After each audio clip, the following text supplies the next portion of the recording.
अस्सलाम वालेकुम दोस्तों, मैं हूं मोहम्मद जवेद। आप देख रहे हैं मेरा यूट्यूब चैनल। दोस्तों, आज हम आपको पाकिस्तान के एक अजीब व गरीब गांव में ले चलेंगे। यहाँ मुर्दों के साथ अजीब व गरीब हरकत की जाती है, इसलिए ये गांव पूरी दुनिया में मशहूर है। आप लोगों ने भी ये बात शायद पहली दफ़ा सुनी होगी।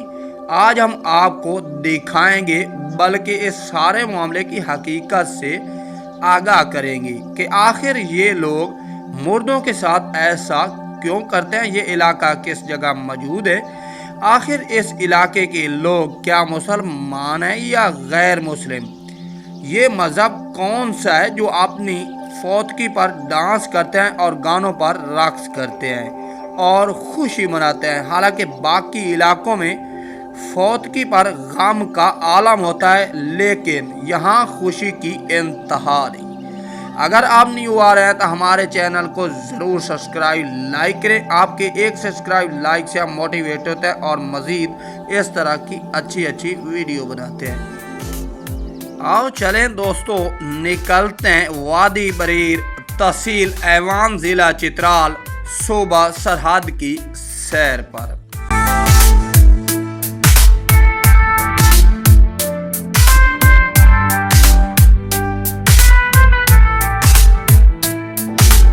दोस्तों, कलाश कौम पाकिस्तान के सूबा खैबर पख्तूनख्वा के ज़िला चित्राल के खूबसूरत वादी बम्बूरियत, बरियर और रंबूर में एक आबाद, कदीम और मुनफरिद तहज़ीब की हामिल अक़लियत है। इनकी रिवायात, ज़बान, लिबास, मजहबी अक़ीद इनको दीगर कौमों से नुमाया करती हैं।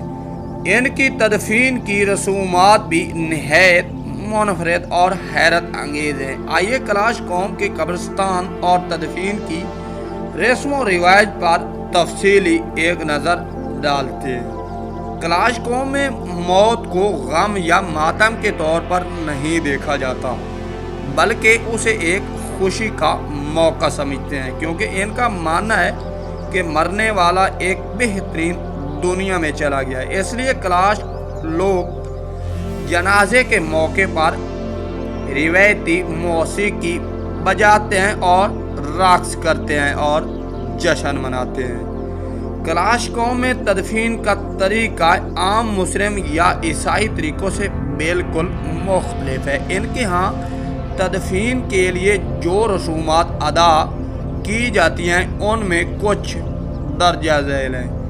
मरने वाले को लकड़ी के एक मखसूस संदूक या खुले तबूत में रखा जाता है। माजी में बाज़ औक़ात मैयत को बग़ैर दफन किए सिर्फ खुले तबूत में डालकर कब्रिस्तान में छोड़ दिया जाता। तबूत में मैयत के साथ इसकी ज़ाती अशिया मसलन कपड़े, जेवर, बर्तन और यहाँ तक कि खाने पीने का सामान भी रखा जाता है। इनका अकीदा है कि मरने वाला इस अशिया को अगली ज़िंदगी में इस्तेमाल करेगा, हालांकि ऐसा बिल्कुल नहीं है। जनाजे के दिन रिश्तेदार, करीबी अहबाब और अहले खाना इलाका इकट्ठे होकर ख़ास रक्स करते हैं और गीतों के साथ जश्न मनाते हैं। ढोलक और बांसुरी जैसे मकामी आलात मौसीकी बजाए जाते हैं। माजी में कलाश लोग कब्र पर लकड़ी के मुजस्मे रखते थे, जिन्हें गार्डी कहा जाता था। ये मुजस्मे मर्दोजान की शक्ल में बनाए जाते थे और मैयत की शख्सियत या पेशे की अक्कासी करते थे। माजी में करीब तक कलाश मैयत को दफन नहीं करते थे, बल्कि तबूत में डालकर कब्रिस्तान में रख देते थे। लेकिन बाद में जानवरों की आमद और लाशों की बेहुरमती के खतरात के बहस अब अक्सर कलाश अफराद अपनी मैयत को ज़मीन में दफन करते हैं। बरीर वादी में वाक़या कलाश का कदीम कब्रिस्तान एक तारीख़ी और सियाहती मकाम बन चुका है। यहाँ आज भी पुराने खुले तबूत और लकड़ी के मुजस्मे देखे जा सकते हैं। दोस्तों, कलाश कौम की तदफीन की रिवायात क़बल इस्लाम यानी 5वीं सदी क़बल मसीह से लेकर मौजूदा दौर तक चली आ रही है। ये रसूमात ज़रतश्ती असरात, हिंदू, आरियाई ثقافت اور مقامی رسم و رواج کا حصہ ہیں۔ ان کی تہذیب کی جڑیں قدیم ایرانی، یونانی اور وسطی ایشیا روایات سے جڑی ہوئی سمجھی جاتی ہیں۔ کیلاش وادیاں قدیم دور میں زیادہ تر خود مختار تھیں، ان پر کبھی مکمل طور پر کسی بڑی سلطنت کی حکمرانی نہیں رہی۔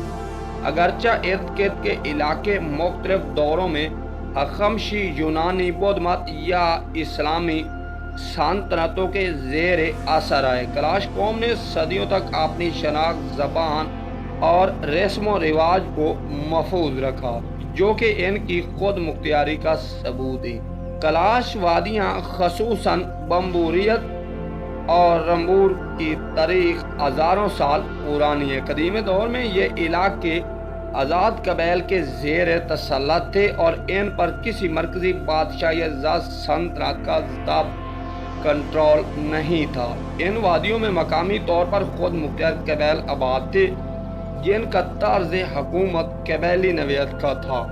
کیلاش قوم کی ثقافت اور زبان میں آریائی اثرات نمایاں ہیں، جو یہ ظاہر کرتے ہیں کہ یہ خطہ آریوں کے ابتدائی ہجرتی رستوں میں شامل رہا ہوگا۔ ممکن ہے کہ یہ علاقہ کبھی آریائی یا ہندو آریائی تہذیبوں کا حصہ رہا ہو۔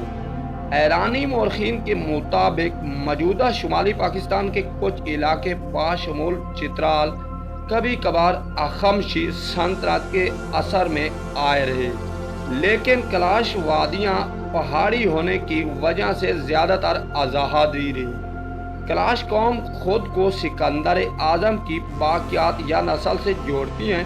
ان کا عقیدہ ہے کہ ان کے آباء و اجداد مقدونیہ سے آئے تھے۔ تاریخی طور پر یہ دعوی مکمل طور پر ثابت نہیں، لیکن کچھ یونانی اور بدھ مت آثار موجود ہیں۔ سکندر اعظم نے جب وادی سندھ کی طرف پیش قدمی کی تو چترال کے پہاڑی علاقے رستوں میں آئے۔ ممکن ہے کہ وہاں کوئی یونانی فوجیں آباد ہوں۔ چترال کے آس پاس کے علاقوں میں بدھ مت کے آثار ملتے ہیں۔ کیلاش وادیاں بدھ مت کے آثار سے نسبتاً محفوظ اور الگ رہی ہیں۔ دوستو، امید ہے یہ ہماری آپ کو چھوٹی سی ڈاکومنٹری پسند آئی ہوگی۔ اگر پسند آئی ہوگی تو ضرور ہمارے چینل کو لائک کریں، سبسکرائب کریں، کامنٹ باکس میں اپنے رائے کا اظہار ضرور کریں۔ تب تک کے لیے اللہ حافظ، اللہ نگہبان، رب دے حوالے۔